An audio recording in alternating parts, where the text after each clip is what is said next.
Hey, what's up everybody? Nate here from Out of the Basement bringing you a brand new figure review. Today we are taking a look at the NECA Toys 1954 Godzilla. This is one of the brand new re-releases from NECA Toys. They have slowly but surely been going through the catalog of Godzilla figures and giving them a nice packaging update. You can see right in front of us, this package looks very beautiful. Of course, they used to just do the old clamshell for Godzilla figures, but now they've started putting them in these boxes. This is the first one that I have got in the new package. I didn't actually have the original figure, and then I also got the Atomic Blast Godzilla from GMK. So let's take a look at the package here. You can see, of course, it has this nice, wonderful poster on the front here. The window packaging, which opens up and shows you a nice promo shot of the figure. And I love how they emulated all of the guns right here at the bottom to sort of give you a nice look inside the package. It's kind of hard to see in there. On the side, we've got a nice little smaller picture of the front image, the Godzilla 65. On the back, we've got some promo pics along with a nice little bio right there. You can pause it and read it. On the side, again, the same thing. On the top, another Godzilla logo. On the bottom, not a whole lot. So let's go ahead. We're going to get this guy open. We're going to take a look at his accessory and then the figure itself. And of course, here is the backdrop that comes inside the box. That looks really awesome. Nice screenshot from the film. Okay, and Godzilla's one and only accessory is this Atomic Blast piece right here, which is just some nice white sculpted plastic. It does have at the top right here, it is a little bendy. It's not really that crazy, but it pretty much ends right here, and then it goes into hard plastic. So not really sure why they would include just a little bit of bendy. I feel like that doesn't really add or take away much from this piece, but it does look really nice. The sculpt work is of course top notch, and the paint apps, although it is just painted white, it does look really nice. So let's take a look at the figure. Do not forget to heat up your Godzilla tail before you put it on the actual figure. You can see, look how small that hole is, and it's got to fit on this big old peg here. So you 100% have to heat this up. If you do not, you're probably gonna break something. All right, and here is Godzilla out of the packaging, looking totally awesome. Really impressed with this figure. You can honestly even hear my little newsstand. It is struggling to rotate Godzilla around because he is just so damn heavy. And you can see the tail pops on just fine. You just got to hit it with a little bit of hot water.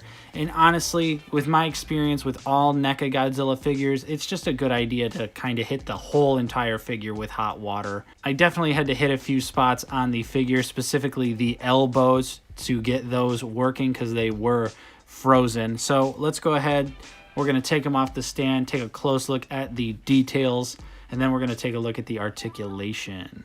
Okay, so taking a close look at Godzilla's details here, you can see the Atomic Blast doesn't actually plug in anywhere in the mouth. You just kind of have to close this piece on the mouth, and then that'll do the job there.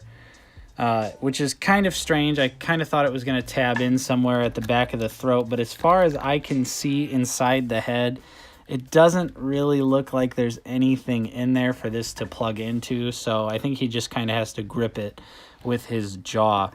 But of course, the figure is in grayscale because the original Godzilla film was in black and white, so there's not really a whole lot of color variation, but there is a lot of nice sculpted detail. My Godzilla has a little wonky eye right there, but honestly, Godzilla is cross-eyed quite a bit throughout the original Showa era, so it kind of works.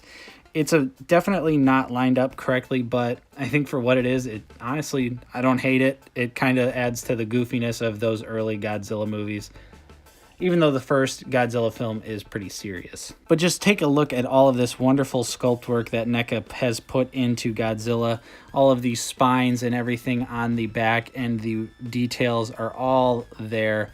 and it just looks so good. Looks like he's just popped right off the screen from that original film and has come into my figure review station to wreak some havoc. He even has painted fingernails right here, which are actually kind of sharp, so you might want to look out, especially when you're posing the finger articulation. And then moving down, look at all of the wrinkles and the folds in Godzilla's design.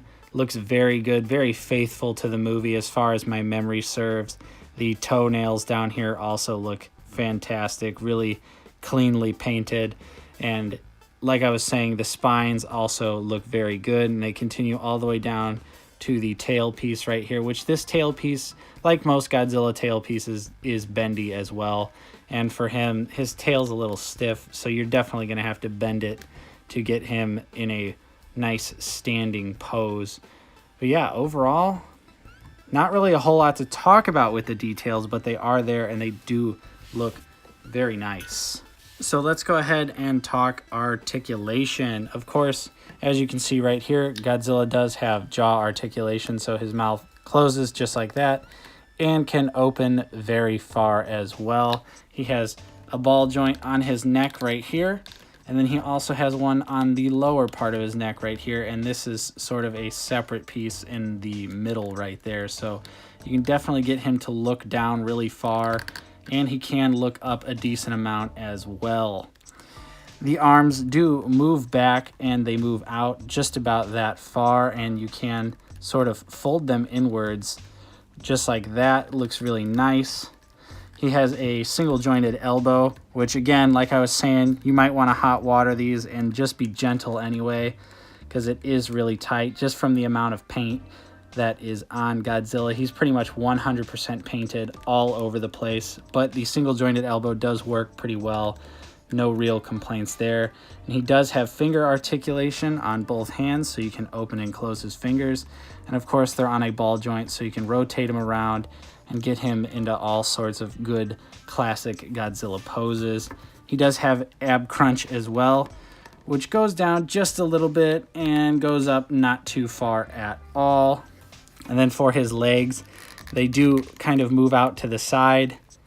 You can get them to move up a little bit, but they always go to the side like that. That's just the design of Godzilla. There's not really anything that can truly be done about that. But like if you look here, you can see that his legs do go out and they can sort of fold in like that as well. He has single jointed knees, which are really stiff. I don't think I could really get them out. Yeah, those are pretty much frozen right there. I did have one of the knees bent. Classic Godzilla figure right here.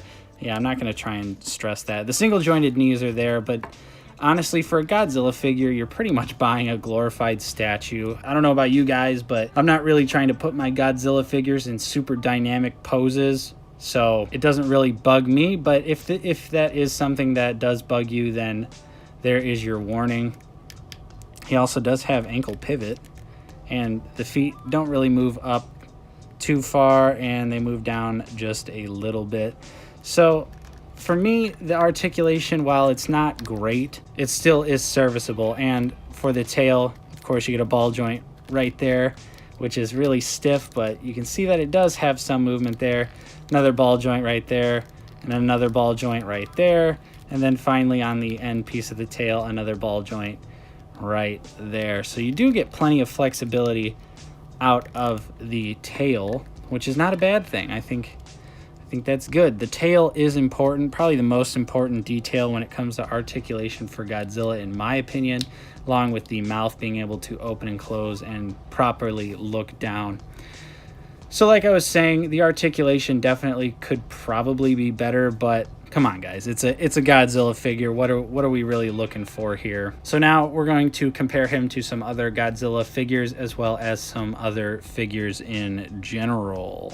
Okay, here he is next to the Atomic Blast Shin Godzilla from NECA and the 2019 Godzilla King of the Monsters, Godzilla from NECA. Here he is next to some old Bandai soft vinyl Godzilla figures. We got Burning Godzilla and Gigan. And then here he is next to the Bandai Robot Spirits Gypsy Avenger and the NECA Gypsy Danger. And finally, here he is with my last two figure reviews. That's the NECA Ultimate Michael Myers and the Dragon Shield Black Ranger from Hasbro.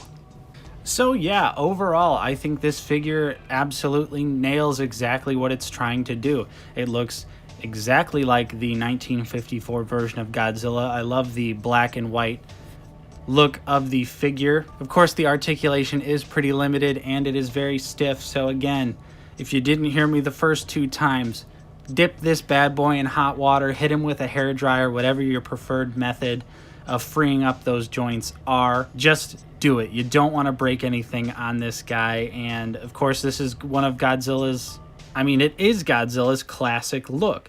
You can't not have this in your collection if you are a big Godzilla fan. You gotta pay respect to the classic. So I think this figure is pretty awesome. And any Godzilla collector, especially NECA Godzilla collector, should absolutely put this one in their collection. So now I pass the question off to you guys. What did you think of this Godzilla figure? Have you picked it up? Did you already have the original release? Let's talk Godzilla in the comments below. Of course, if you enjoyed my review, don't forget to leave a like on this video. Subscribe if you are new. We're always talking about action figures, movies, and Blu-rays. So if any of that is interesting to you, definitely hit that subscribe button. Share this video with all your Godzilla-loving friends. Of course, I'm Nate from Out of the Basement. Thank you so much for watching my video, and I will see you guys next time.